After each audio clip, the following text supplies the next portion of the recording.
Hello, welcome back to That's Runnable, episode 21. My name's Tommy. Today we're going to be talking about something that I've been wanting to talk about for a very long time, to be honest. It's something that's been fundamental to my training for about a decade. It's something that I think has really helped me along my journey.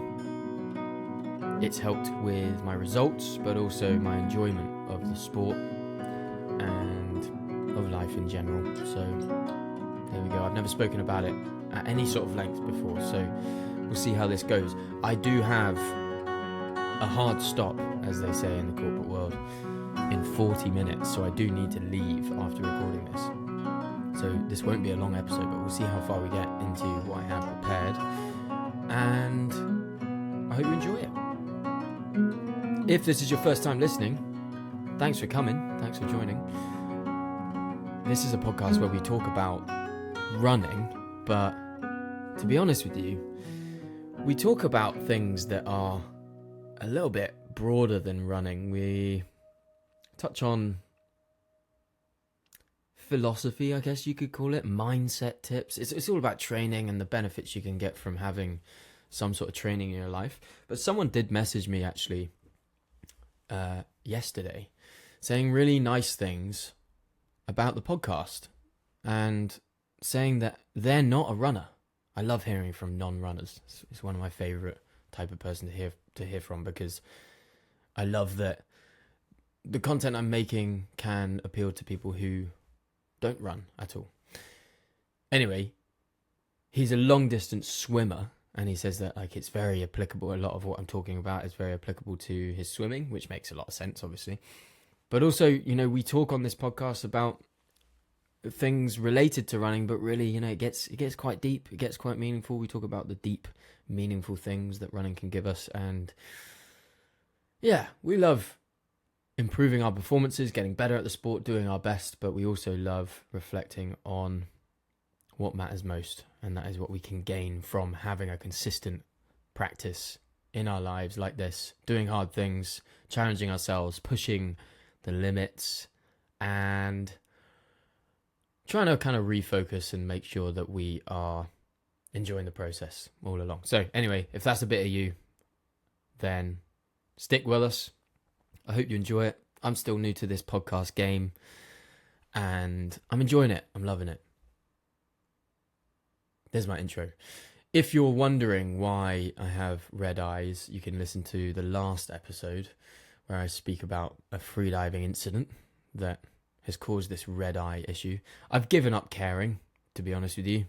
I do care. I've just given up trying to hide it, because it is what it is. I find myself, I was in the shop the other day buying something, just the corner shop, and the guy behind the till was just staring at me, giving me real serious eye contact. And I'm used to, I know how much eye contact people usually give, and they don't give this much. And so he was really staring at me in the eyes, and I just had to say, hey, it's a freediving accident. And he was like, oh, right, And they just made me think, how many people are looking at me and thinking, whoa, what's wrong with that guy? So yeah, sort of looks like I've either been really ill or, yeah, something's up. Or I'm just really stoned. And although it's not really the same as, when you're stoned, it's sort of faded. This is really red. Anyway, we'll stop talking about my eyes. I have been a little bit under the weather recently, which has not been great. I think a fluctuation in temperatures, like sudden change in climates and stuff, can do that too. So I've been a little bit groggy and under the weather. So eased up on the training on Monday. Felt a bit better yesterday, so did a bit of a longer run. Felt worse today. Went to the gym only. We got to play it by ear, man. We got to be agile. Energy should lift you up, right? It shouldn't shake you up. It shouldn't be something that has spikes and crashes and chemical chaos. You want smooth, powerful energy, naturally sourced from plants, something that's going to work with your body, not against it. So that's why I really love Tenzing Natural Energy. It's an energy drink brand, but it's very different from the other energy drink brands out there. It's kind of a new kind of energy drink. There's no artificial rubbish, no synthetic stimulants, just Nature's best, working with your body, not against it. So whether you're running, you're creating, you're climbing, or just getting through the day, you want to stay sharp, stay strong, stay in control, stay focused, not have the sudden crash, not have the jitters. And that's what Tenzing's drinks are really great for. Not only do they taste peng, but they're really just amazing drinks that actually give you a natural boost of energy. This is energy, in my opinion, done right. It's the way I would make an energy drink brand if I had the time. So if you want to go to their website and order a box for yourself, stock up the fridge with good energy, go to tenzingnaturalenergy.com, use the code Runnable at checkout for 30% off, and try Tenzing for yourself. One of the biggest issues I've faced when choosing shoes for trails is that so many shoe brands out there, they make trail shoes, but the lugs are just tiny. So you might have grip on some fairly nice dry trails, but in reality, what you really want is grip on soft terrain. If you, like me, live in a country that has bad weather for 9 months of the year or 10 months of the year, then you're going to want trail shoes that have like decent lugs, properly decent lugs that grip the ground beneath you so you can feel confident running down the soft terrain. Well, Innovate, born out of the Lake District, born from running the fells of the Lake District, really know what they're doing when it comes to proper grip on trails that are actually difficult to run over. So if you've ever struggled with finding trail shoes that actually leave you feeling confident with every step, then check out Innovate. They're foot-shaped shoes, so they feel good. They have pretty minimal drop. They're nimble, and the lugs on so many of their shoes are just like huge, right? So there we are. You get 15% off with the code Runnable. Check out their website, inov8.com, and see what they have to offer. Okay, what are we talking about today? Today we are talking about, let me get my notes up. We're talking about mindfulness in our training and the benefits of mindful practices. This is something that for me has been so fundamental in my training, whether it's running or gymming.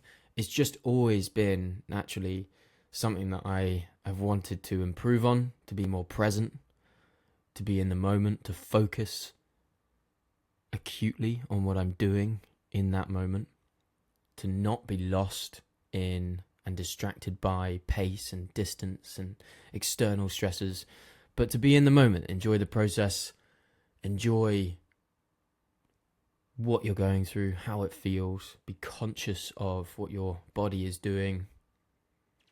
There are huge benefits that you can gain from being a little bit more mindful as you run, as you train in the gym, and just being aware of how your body's moving. So for those maybe a bit less familiar with mindfulness, I would say it's not just meditation. A lot of people are scared by the word meditation. If you've never meditated before, it can be something that seems a little bit, I don't know, how do you describe it? A bit woo-woo, a bit, new age. But it's not. It's just an approach that it's just being present, basically. It's being in the moment. It's thinking less. And we'll define it in a second, but this really is about being present in movement. That's how I would describe this episode. We're talking about being present in movement.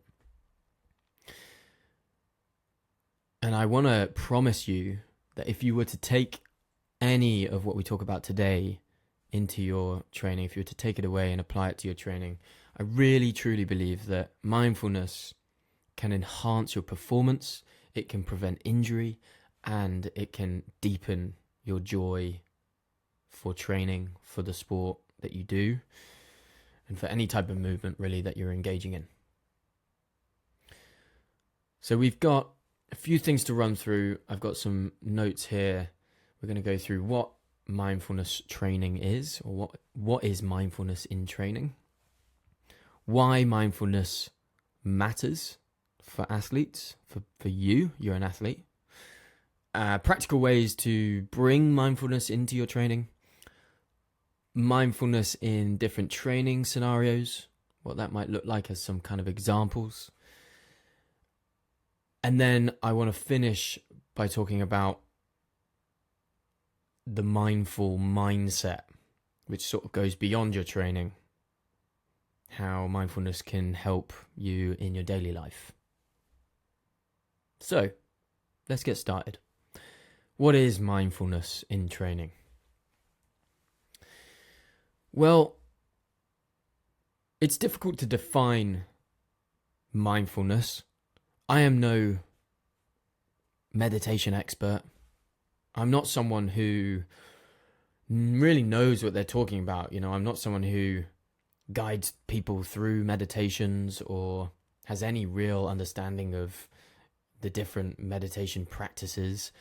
But I have done a fair amount of Vipassana meditation, and from that, I try and apply that to my training in a way that kind of makes sense to me. So really what this is paying attention to the present moment without judgment. That's really what it is. It's just paying attention to the present moment. It's being conscious of what's happening physically and mentally as you're going through your training. So I want to kind of bust a myth that it's not about completely switching off your mind. This is not what I'm trying to advocate for. It's more about tuning in to what's actually happening. It's being conscious of what's happening as you're running or as you're in the gym doing a certain exercise. So we're paying attention to the present moment without judgment. It's not switching off your mind, but it's being in tune with what's actually happening. So that's what, in brief, mindfulness in training really is. So why does mindfulness matter? Why should you be listening to this episode? Why should you care? Why does it matter? Well, I've got 3 things here that I think it matters for. Performance gains, injury prevention, and enjoyment and longevity. So, why mindfulness matters for athletes? Performance gains. I think when you're mindful, when you're being conscious of what your body is doing, you can be more aware of how your body is operating. So we talk a lot in the gym or in running of this term proprioception. Now, proprioception is basically your ability to know how your body's moving. So some people have better proprioception than others, but it is something you can improve. You can improve your awareness of how your body is moving. And that matters because when we think about improving things like form, for example, if you're teaching someone to improve their form, someone with better proprioception is going to improve their form a lot more easily than another person because they're going to be aware of how their body's moving. They're going to know whether their right knee is pointing inward or outward, or if they're driving in the right way, or if they're landing, if they're going to know if they're overstriding or if they're landing beneath the torso. All of these small adjustments that you might want to make to your form can be better understood if you have good proprioception. So you can move more efficiently. You'll also find that when you're training in the gym, and a lot of this chat today will be about gym work as well, because it's very, very, very applicable to what you're doing in the gym. What you're doing in the gym is going to be more effective if you are really thinking about what muscles you are training in certain movements. So when you are doing a certain exercise, you kind of have 2 options. Either you can just go through the motions and go through the exercise and not be conscious of what is happening, or you can think about the movement. You can think about what muscles you're targeting, which muscles you're trying to activate, and by doing so, you will likely activate those muscles and actually train them more effectively. And so you'll be improving your performance by training the right muscles, by simply being conscious of which muscles you are training and going through the movement with more mindfulness. And thirdly, you may experience less mental fatigue. When you're going through training, when you're doing hard things, it's quite easy to get lost in a certain narrative. It's quite easy to be distracted by, oh, I need to get the dinner on, or I need to do this work after dinner. I need to, I need to do this and that, or I'm thinking about the work stresses, and that can all be quite stressful. It's quite fatiguing for your mind. Mindfulness is a great way to focus in and be present on what you're doing in the moment. It's a great way to hone in on the present moment, forget everything that's happening outside of what you're doing, and be mindful of the exercise you're doing, of the movement that you're engaging in. And this can often help energize you.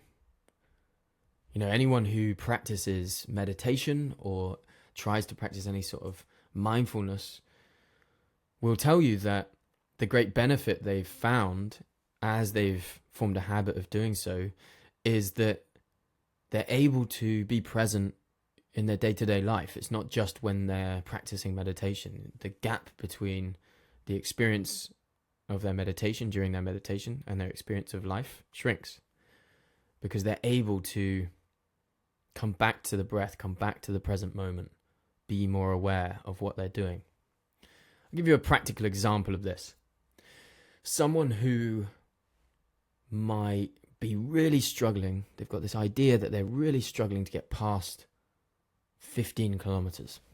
They've never ran further than 15 kilometers, and they think that every time they reach 15 kilometers, they're just going to fatigue and that's it. There is absolutely something to be said for when you're approaching 15 kilometers, just honing in on the present moment, focusing as much as you can on what you're doing, how your body is moving, focusing on every step, not thinking about the future kilometers, not thinking about the kilometers you still have to run, not thinking about how far you have to go until the end of your run, not thinking about things outside of your present experience, your current conscious experience. If you just hone in on that very present experience, you'll find that the time will just tick by, the distance will just tick by, and more often than not, you'll find that you'll get past that milestone, that kind of 15k mark that you said that you could never do, and you won't even realize it because you're very present. All of these stresses, all of this overthinking, all of the all the stress that is happening in your mind can be overcome, and you can calm that. In theory, you can calm down that voice, and that's going to be beneficial for you from a mental perspective. You're going to fatigue more slowly mentally. That's my theory anyway. So that's going to help your performance because you want to be mentally fit, you want to be mentally energized, and a bit of mindfulness can help with that. There's a reason why football teams and rugby teams and all sorts are doing this sort of stuff in their training camps. They're doing meditation and mindfulness training because they want their athletes to be present. They want their athletes to be focused, to control their mind, to be less mentally fatigued so they can perform better. The second reason why mindfulness matters for you as an athlete is for injury prevention. We spoke a little bit about improved proprioception. That is an improved ability to know what your body's doing. This can be huge, in your gym training. If you're looking to prevent injuries with strength training, this can be a huge part of your training. to be aware of what muscles you're trying to activate as you're doing it. That's going to be massively beneficial because you're going to target those muscles better, because you're sending signals from the brain to those muscles to activate those muscles and to train those muscles. And you can catch certain things. You can catch bad form before it causes any problems. You can recognize when your form is fatiguing. You can improve your neuromuscular coordination. That is the coordination between your body and your mind, essentially. You can improve that. You can connect it all so you're more conscious of how your body's moving. When you're more conscious of how your body's moving, when you improve those things, when you get to know your body better, you can prevent injury in many ways, because you're going to be running in a certain way. You're going to start running in a certain way that can help you to prevent those injuries and not run into those injuries. A lot of people get injured because they have allowed a small niggle or a certain injury, a certain sort of signal that your body is telling you. They've allowed that to get worse over, a 3-week or 4-week period, and then suddenly they're injured and it feels like it suddenly happened. But there's been signs. There has been signs for 4 weeks, 5 weeks, but they're not paying attention to those signs. They're not mindful of what the body's doing, how the body's feeling. They're not tuned in to the body. This awareness of your body, being mindful of what's happening, can transform your training, and it can genuinely help to prevent injuries. If you're more cognizant of what's happening, if you're more tuned into your body, you can find these injuries, you can be aware of these injuries before they get too bad, before they stop you from running. So injury prevention. The third reason why mindfulness matters for you as an athlete is enjoyment and longevity. If you've engaged in any of my content and you've listened to previous episodes of this podcast before, you will know that we talk a lot about enjoyment and longevity as the priority, sustainable training practices.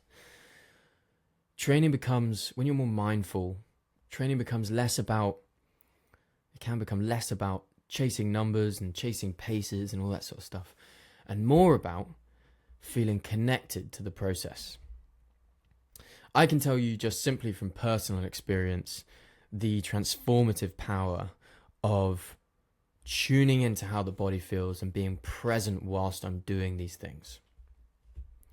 It's a huge part of my training. It is such a fundamental part of my training.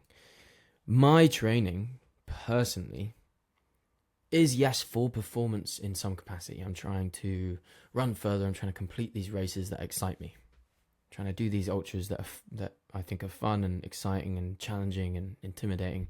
Trying to get better. But really, the reason I have this daily practice in my life of running and gymming and training is because I believe it brings me so much. It gives me so much. It provides me with so much. And to kind of elevate that experience whilst I'm training, something that I always try and do is be mindful of what I'm doing whilst I'm doing it.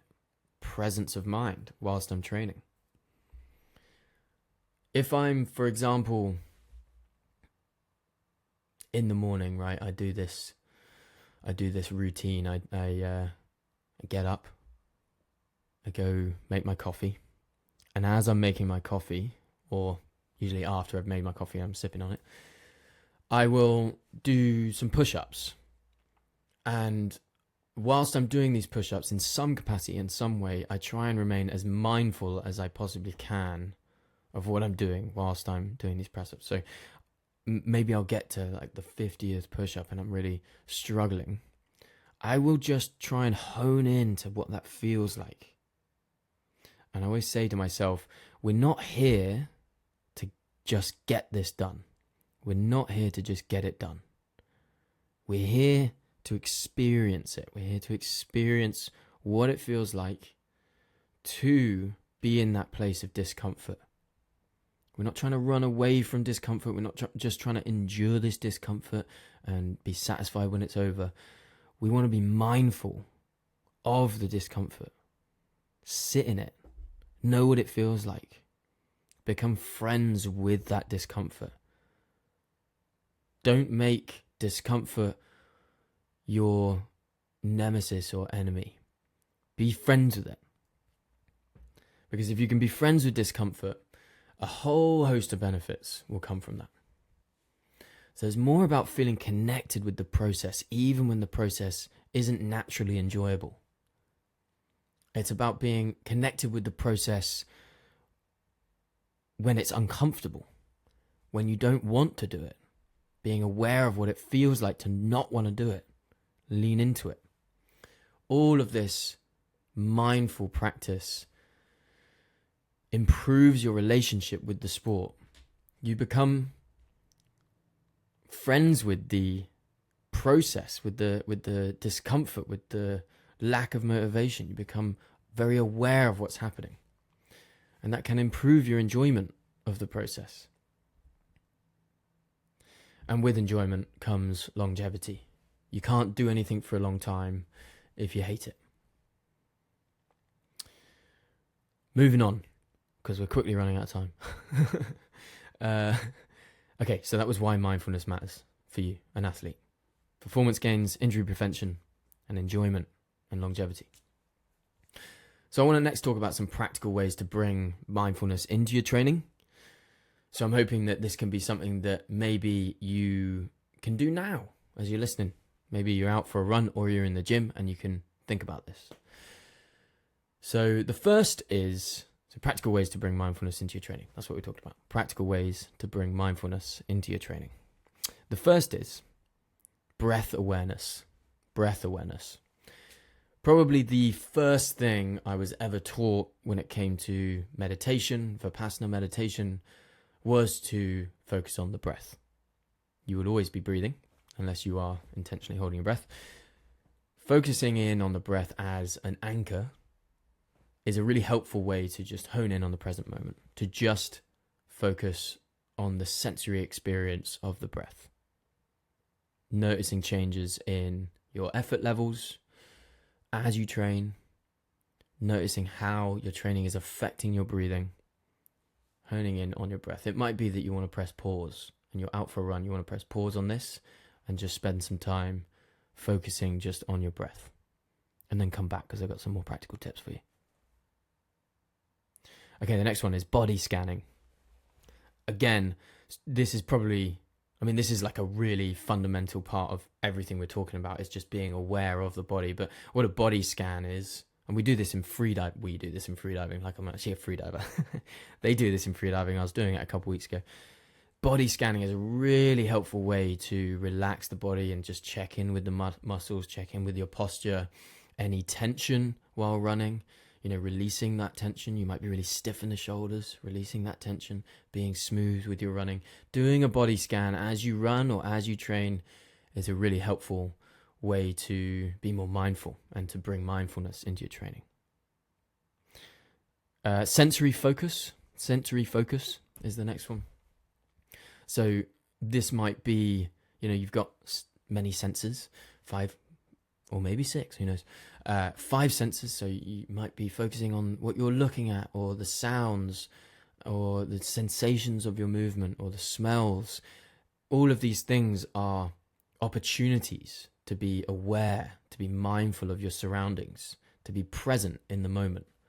So if you are out on a run right now, even if you're in the city and you wear noise cancelling headphones because the sirens are so loud, I'm talking definitely from personal experience there. Take note of the sounds that you're going past and what you're looking at. And it doesn't matter how ugly your surroundings are. You might even be in Hackney like I am, and you think that you wish you were in the mountains. Well, just be aware of what your surroundings look like, what you're engaging with. Feel the sensations of movement. Feel what it feels like under your feet. Feel what it feels like on your body. What's happening. Be aware, be mindful of the experience that you're going through from a physical perspective.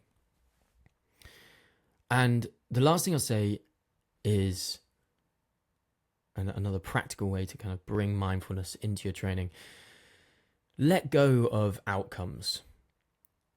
Let go of the idea that you need to hit certain times or get certain paces or all this sort of stuff. It might be helpful to sort of run without a watch or just to cover up your watch. Every now and then, go for a mindful run. Go for a run that is focused on being focused, being present. Run without a watch. Focus on effort rather than pace. Focus on your breathing. Focus on the sensations, like everything we've just spoken about. Let go of the outcomes. So there were some practical ways to bring mindfulness into your training. Breath awareness, body scanning, sensory focus, and let go of outcomes. Now, next up, I want to talk about mindfulness in different training scenarios. So, mindfulness in different training scenarios. I'm going to talk about 3. Easy runs, hard sessions, and strength training. So easy runs are a perfect opportunity to practice mindfulness. Because it doesn't really matter what paces you're going and, whether you're hitting your splits and all that sort of stuff. Because you're just training easy. It might be a recovery run. Recovery run is like probably the best time to do this. Or it might be like an easy long run where you're just trying to get time on the feet. This is a perfect opportunity to practice mindfulness. Feel your foot strike. Notice your surroundings. Do everything we've just spoken about. Easy runs is the easiest way to practice mindfulness. But what about hard sessions? Well, we've spoken about it briefly, but there is a battle that you face during a hard session. And that battle is with discomfort. The best athletes out there, the best elite athletes out there, are very capable at not just running fast or not just, doing their chosen sport very well. They're very good at sitting in discomfort. They're exceptional at that.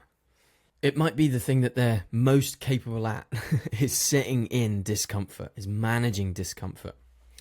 And one thing that you can do to improve your ability to do that, to sit in discomfort, is to be mindful of it and to sit in it and to be aware of it. And instead of resisting it, managing it, just being in it. Sometimes when I'm doing my push-ups in the morning, I might, I'm trying to be as mindful as possible in that quiet moment, and I might be really struggling with a push-up. I'm trying to hone in on what it feels like, to give myself more of that feeling, to not resist it or run away from it or, bottle it halfway through, but to really sit in it. So during your hard sessions, think about what it feels like to be in that really hard effort, to be as uncomfortable as you can be, and embrace that feeling. Be mindful of that feeling. Don't attach a narrative. Remember at the start we defined mindfulness as paying attention to the present moment without judgment. Don't attach judgment. Don't attach a narrative to it. Don't think about it as a bad thing. Just think about it as a sensation. It is merely a sensation. It's only a bad sensation because you said it was. And then finally, so we talked about easy runs, hard sessions, and then strength training. This is a huge part of what we're talking about today. And I think, I'm releasing a coaching hub very soon. And there's going to be a lot about how to be more mindful, be more aware of your body, connecting with your body, especially in the context of strength training. Focusing on really controlled movement rather than just rushing through sets is really the sort of crux of it, to be honest. Strength training, a lot of what strength training is about is controlled time under tension. So it's resistance training. So you're putting your muscles under tension for a longer period of time. Where running is sudden impact, high impact training, where you're jumping from one foot to another and you're demanding a lot of your quads and of everything being used, obviously. You're demanding a lot more in a sudden way. Strength training is controlled range of motion all through the movement. To really improve your strength, to do well in the gym, you have to embrace time under tension and a full range of movement. So making it hard in those ways first before increasing the weight is a really good thing to do. The more mindful you can be of everything that's happening in your strength training, the better the outcomes, really, the better the results. So much of my training so much of my strength training isn't focused necessarily on the weight that I'm lifting or pulling or pushing, but it's how much I can really be aware of the muscle groups that are being used, and how much I can keep those muscle groups under tension through the movement. Be really aware of it. The better you can get at that before moving up in the weights, the more you will tune into your body, get to know your body, improve your proprioception, and grow your muscles. So no matter what you're doing in the gym, try to be as mindful as possible throughout the process and really tune into how your body feels and what's being activated and how you can improve what's being activated. So there was some mindfulness in different training scenarios, easy runs, hard sessions, strength training. And finally, I want to talk about a mindful mindset. So something that goes beyond your training. For me, meditation, mindfulness, all this stuff, although before trying it, I was completely cynical of it, it has changed my life, to be honest. It's helped me in my daily life. To be able to, every now and then, if I remember to, just focus on the breath, to just come back to the anchor, focus on the present moment. It has improved stress management.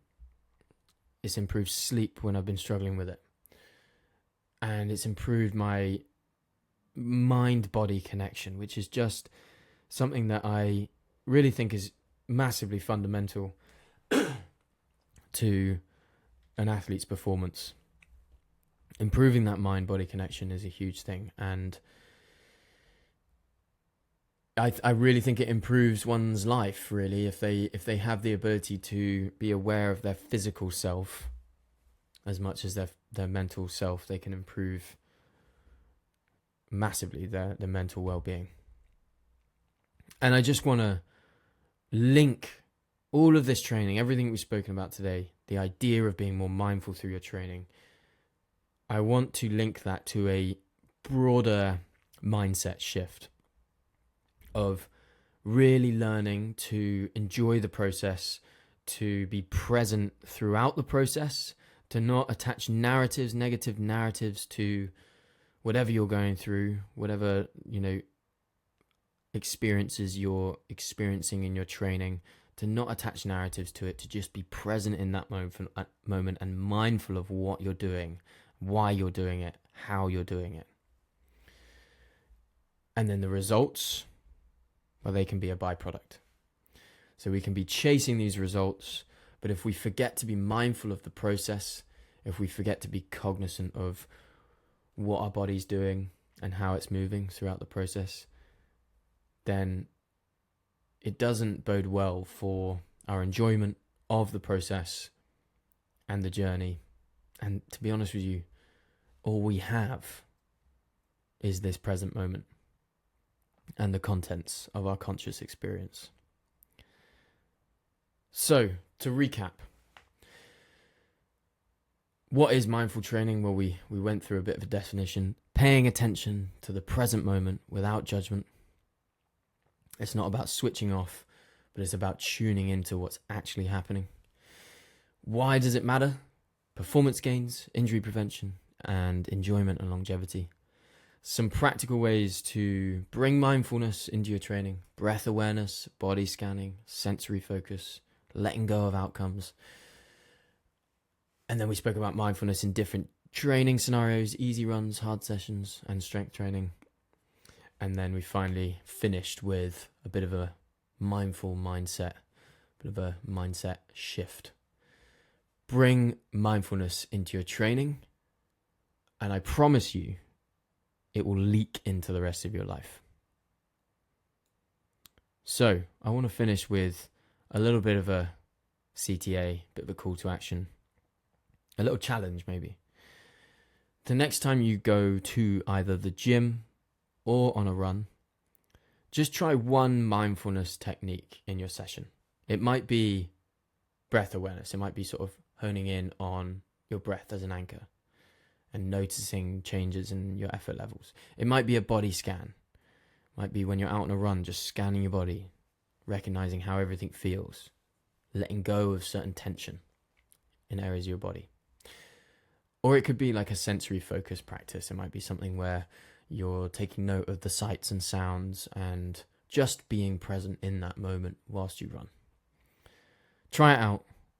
See what happens. See if you come back having enjoyed your run a little bit more. And share with me your experience. Drop me a message.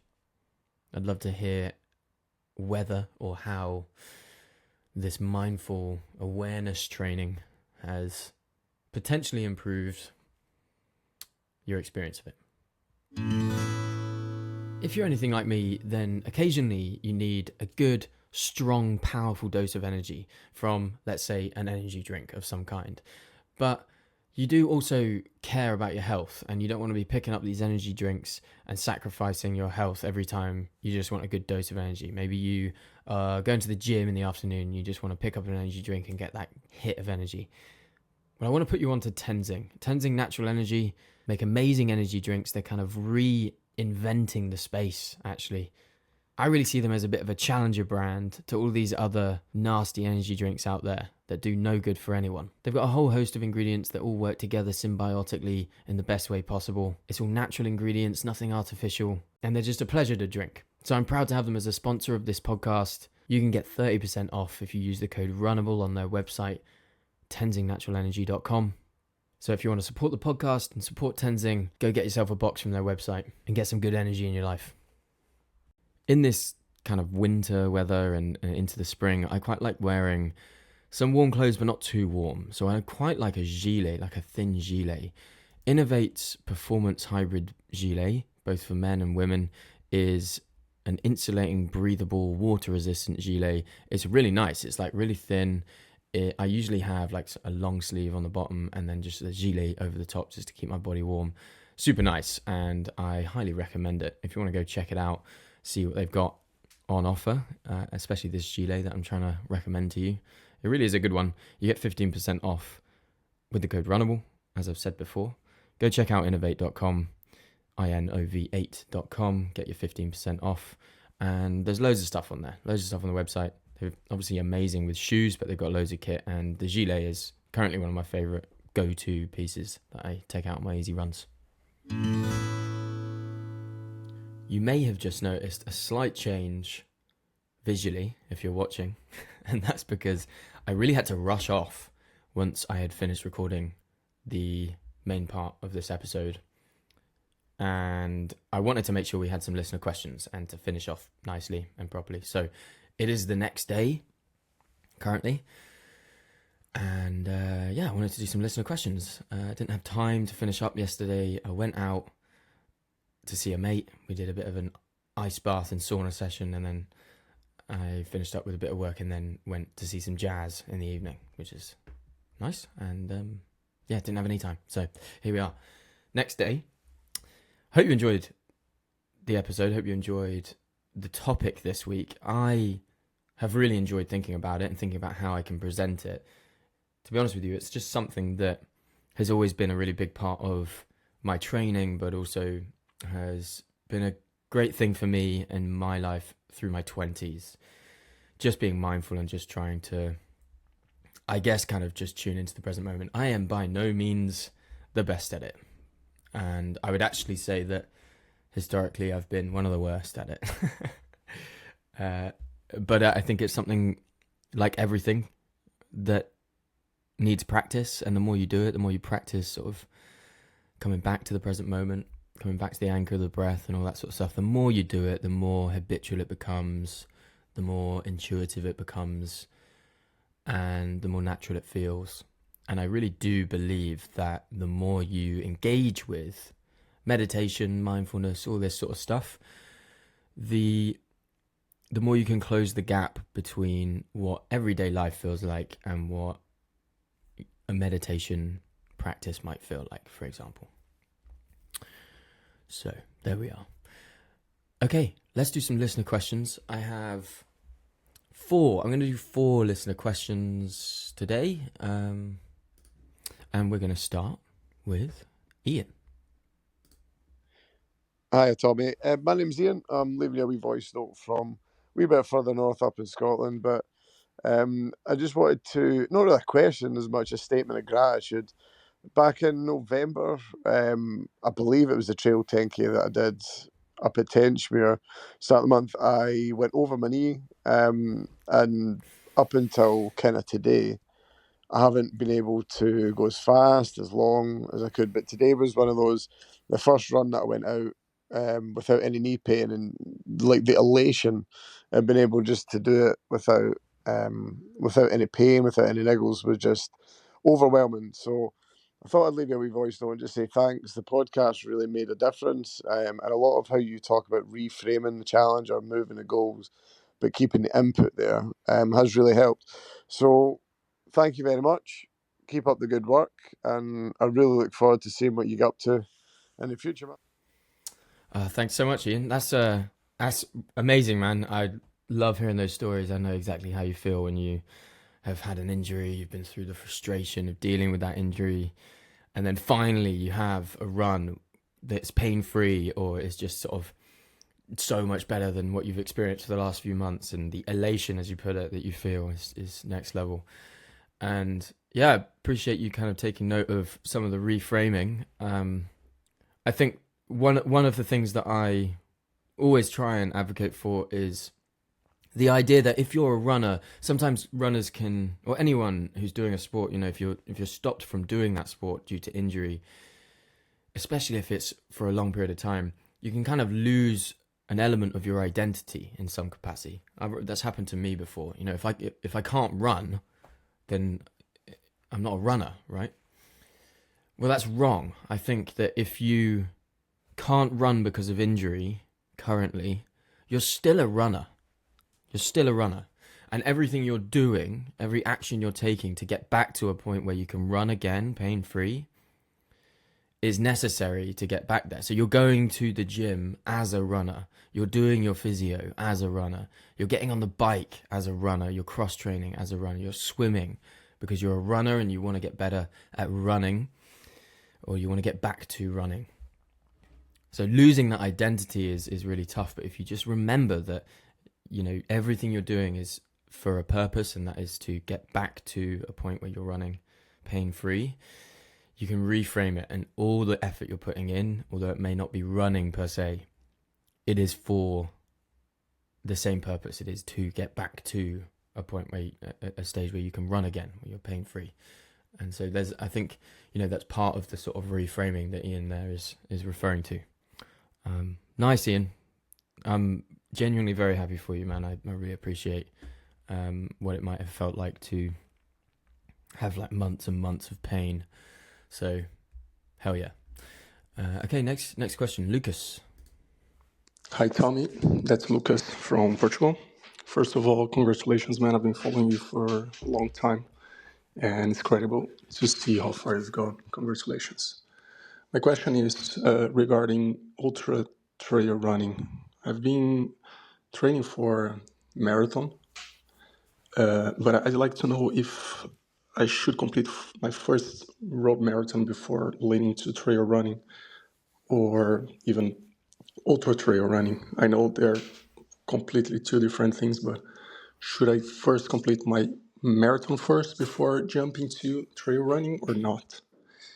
And the second one is, what do you think about the fueling during trail and ultra trail? Congratulations, man, and I wish you all the luck on Madeira experience that you have. Okay, thank you so much. Thanks, Lucas. Yeah, off to Madeira very soon.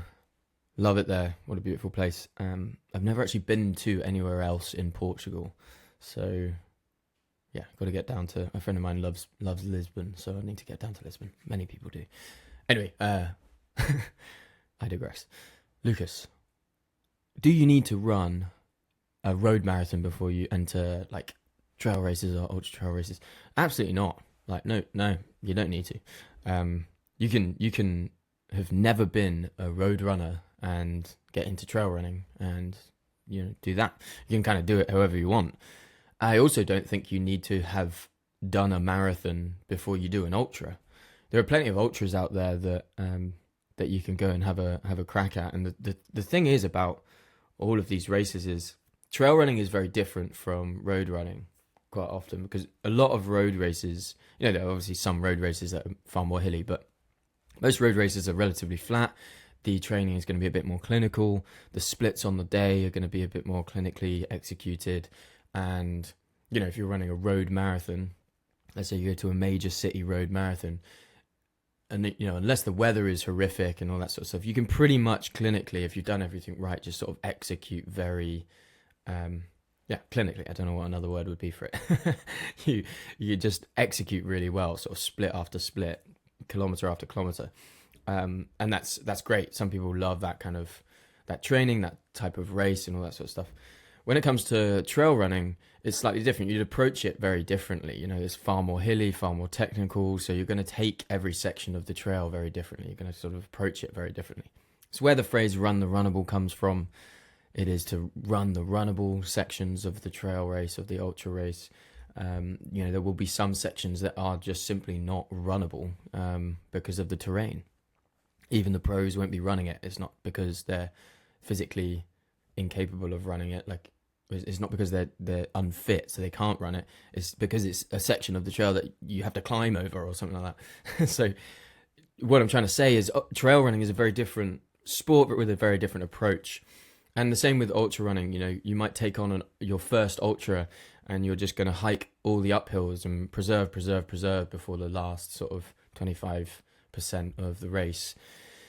So you're approaching it very differently. So I don't believe that you have to have done a marathon on the road before you enter into trail and ultra races by any means, because I don't actually believe that ultras are necessarily harder than a marathon. Yes, they're longer, but you might approach them differently. So I could take a 50-kilometer trail race and tell someone to go and execute that, just finish it. And I could take a marathon and tell someone to go and finish that. And they're going to be two very different approaches. The trail race is going to require, it would probably take longer. It's going to require a lot more thinking about preserving energy and sort of how you're approaching the uphills and the technical terrain and fueling, which we'll get onto in a second, and all that sort of stuff. And then the marathon, just like I said, might be a bit more clinical. So you're going to, you can try and get fairly consistent splits throughout and just make sure you're not slowing down too much. And they're just very different races. And I don't think you have to prove that you have done a marathon before you enter the ultra space by any means. So that would be my short answer. It wasn't very short, was it? But that would be my answer. No, very briefly, just do what you want. Do what excites you, man. Like this is the thing about running that I really want to always encourage people to do, and that is just do what excites you in running. You don't have to do the classics. You don't have to do the 5K, 10K, half marathon before you enter into other races. Just do what excites you. I know people who have never run anything, who have never done a race that is less than an ultra. How bonkers is that? They've just entered into a 50K race once upon a time, and then they just never did shorter. You don't have to do the things that everyone else is doing. You don't have to do marathons or half marathons and stuff. Like, just do what you want to do. Do what excites you. If you want to just go out and go on a day-long adventure as part of a race, do that. Sick. So, yeah. You are your only limitation. You are the only thing that's stopping you from entering these races. No one else is. Yeah. And then in fueling, fueling for the trails is different for each race, and it depends on the race organizers. If the aid stations have a lot going on, you don't have to take all that much. You'd have a race pack with some water. I often have like tailwind, so it's like a sort of liquid fuel on the left soft flask, and then water on the right soft flask. That's just how I play it. And then I'll have like a few snacks in my race pack, and then all the other gear. And then for the races, I'm racing, I'm going to rely on aid station fuel as well, because really a lot of it comes down to how you feel on the day in that moment. And I really try and hone in on how I feel, what I feel like in terms of fueling. But it's very easy to overcomplicate it, and generally, as a rule of thumb, just eat early and often, and think about what you need in 2 hours' time. What's your body going to need in 2 hours' time, and then eat it. That's what I would say. All right. Thanks, Lucas. Appreciate the question, man. Okay, next we have Carl. Hi there, Tommy. It's Carl here from Plymouth. Absolutely love your content. Been following it for ages via multiple platforms of social media. Basically, my question today is, I'm about to do my first ever 100k ultra in October, and I'm wondering, how do you go about the logistics of making sure that you've got enough nutrition and fluids and just the right amount of kit that you need for those long distances? I've done a couple of 50s, and obviously they take a few hours, but obviously 100k is a bit more intense, a bit longer. And I'm just wondering, can you give me any advice on how I can battle this? Many thanks. Keep up the good work. Absolutely loving it. Great question. Funnily enough, quite similar to how Lucas finished his voice note. So, yeah, thanks, Carl. Fueling. So let's talk about fueling first. You've done some 50Ks. Obviously, that's, you could probably survive on a 50K with not heaps, because it's only going to be a few hours. But once you get up to 100K, then it is likely that you're going for, it could be upwards, depending on the race, it can be up to 24 hours long. So really, really depends on the race.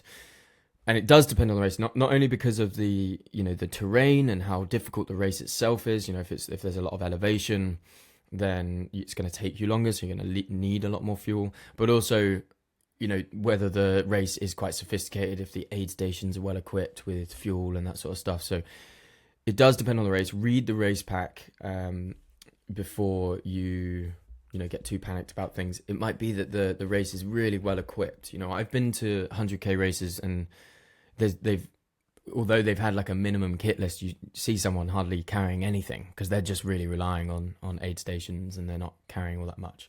I wouldn't advise that. But in terms of fuel, like I said before, this is how I play it.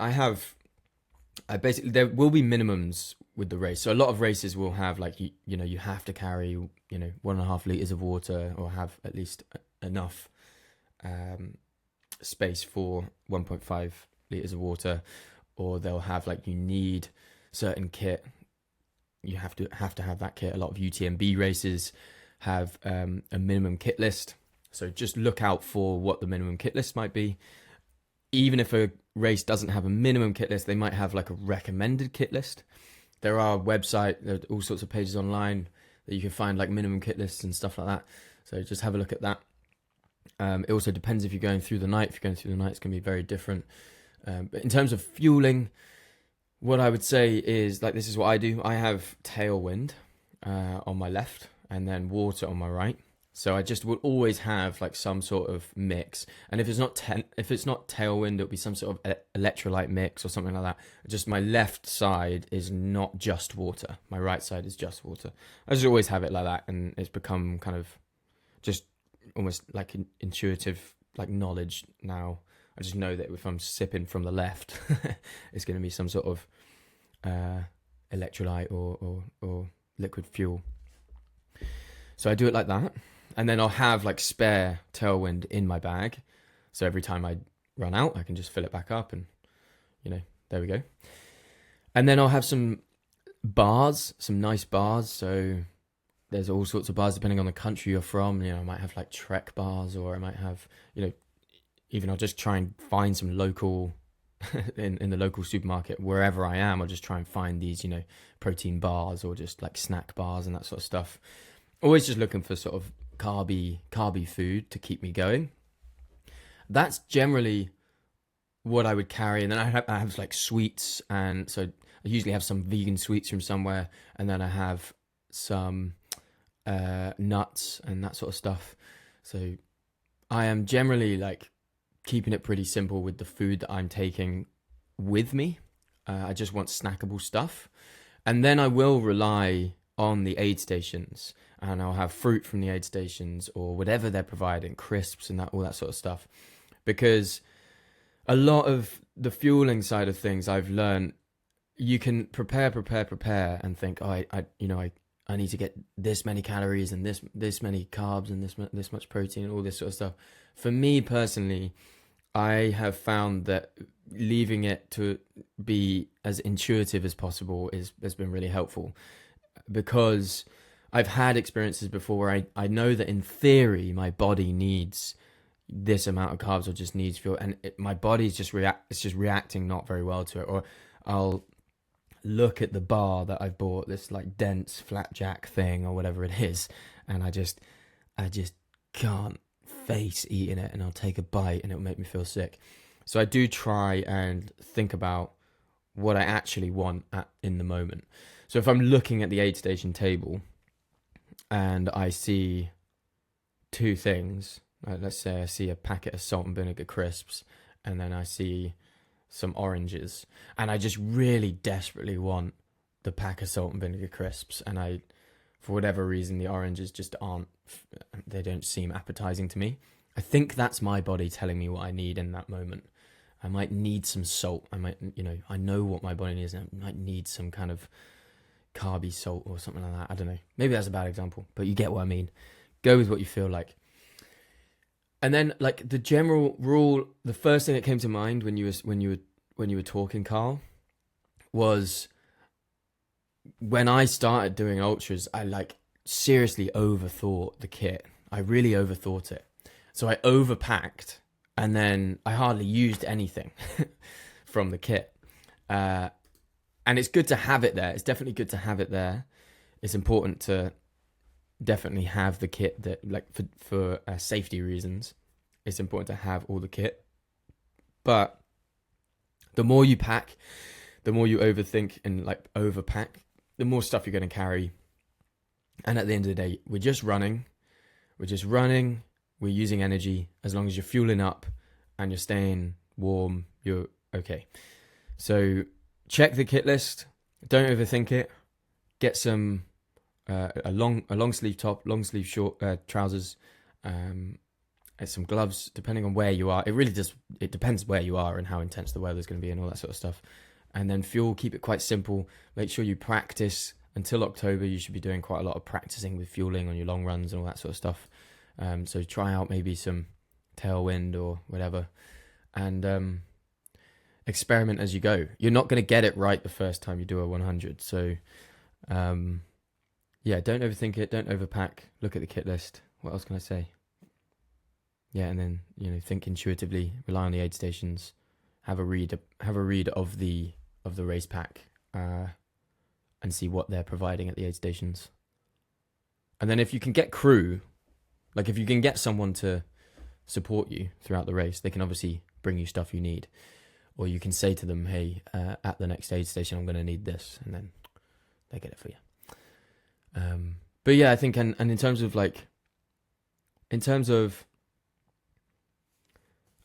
strategy going into the race, just eat early and eat often. I have a little timer on my watch. I have it so that it tells me to eat every hour.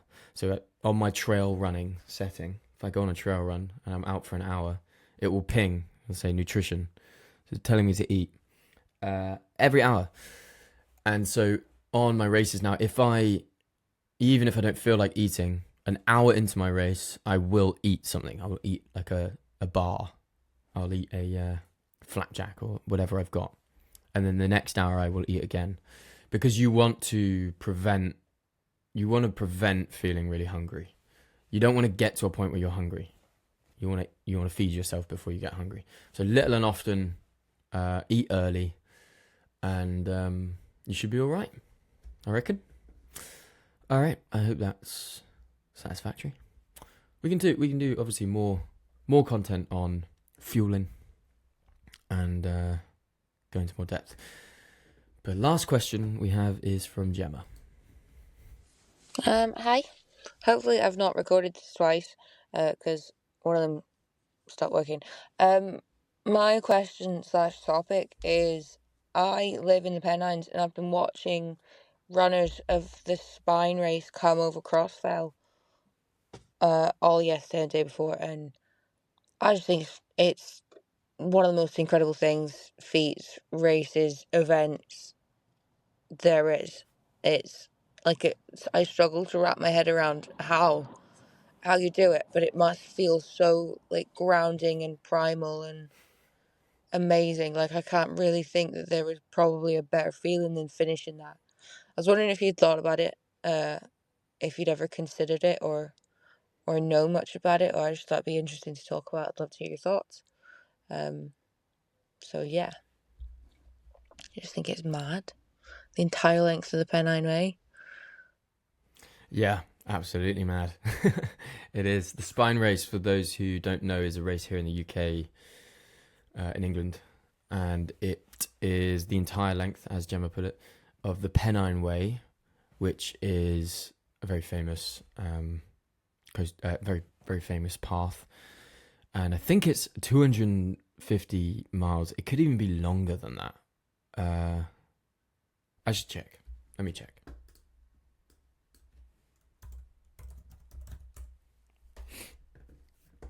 $268 miles.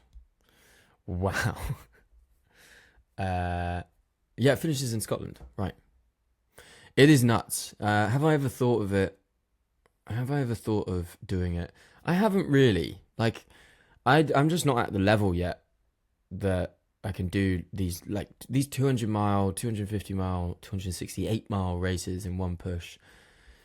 That's not something I'm capable of right now, and I would love to do these sorts of races, and it is like you put it, man. It's yeah, it is. There is something primal about it. It's now I'm getting distracted. Doctor won it. Doctor wins 268 mile ultramarathon after picture exposed cheating ex. Daily Mail. Oh no, this is MSN. A cancer doctor has won a grueling 268 mile ultramarathon after a picture from last year's race exposed her cheating ex-boyfriend's affair. Oh, the internet. Right, sorry, I'm getting distracted now. I'm not really answering your question properly, Gemma. This is what happens when I Google things to fact check myself, and then I get distracted. Yeah, mad race. I would love to do races like this, like really long races. There's so many races out there that I would love to do one day, and I hope to continue looking after myself, looking after my body. I hope to continue enjoying the sport and doing it for the right reasons, because some of these races will just be inevitably ticked off, I think, and I'd love to have a go at the Spine race. Well done to everyone who did it. Mad people. And yeah, that's all I have to say. Thanks for all the questions. That's it for today's episode of That's Runnable. I really, really appreciate you listening. Thanks for joining. Go check out the sponsors of this episode. Thanks so much to the sponsors, Innovate and Tenzing. You can use the code Runnable for discounts on their products. Please go and check them out and see for yourself whether there's anything you'd want to purchase from either. And Devil's Gulch as well. There's some more links in there. There's a few races that I'm doing that I'm providing discounts for. Devil's Gulch is out in the States. It's my first 100 miler. There's a half marathon and 50 miler. It's a really nice, as far as I have been told, it's a really nice local North American race. Sort of goes back to the roots of ultra marathon running with the sort of local feel and camaraderie that I, from a distance, fell in love with. So I'm really excited to be running that race. I'm going to be doing more.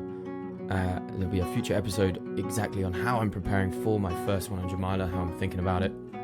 And so go and check that out. If you wanted to join for that race, there's a discount. Or if you wanted to join for the half marathon or 50 miler, there's a discount for that race. So you can go and check that out. Maybe if you're sort of closer to the race itself. It's in the Eastern Cascades of Washington State. And then there's Lone Wolf as well, which is late March, and then there's another in October. So go and check that out. There are some 24-hour races that are run by Dynamic Adventures, which is a great little social impact company. And that's it. I really appreciate all of you for listening. I hope you enjoyed the episode. Run the Runnable. Keep showing up for yourself. And I'll see you next time.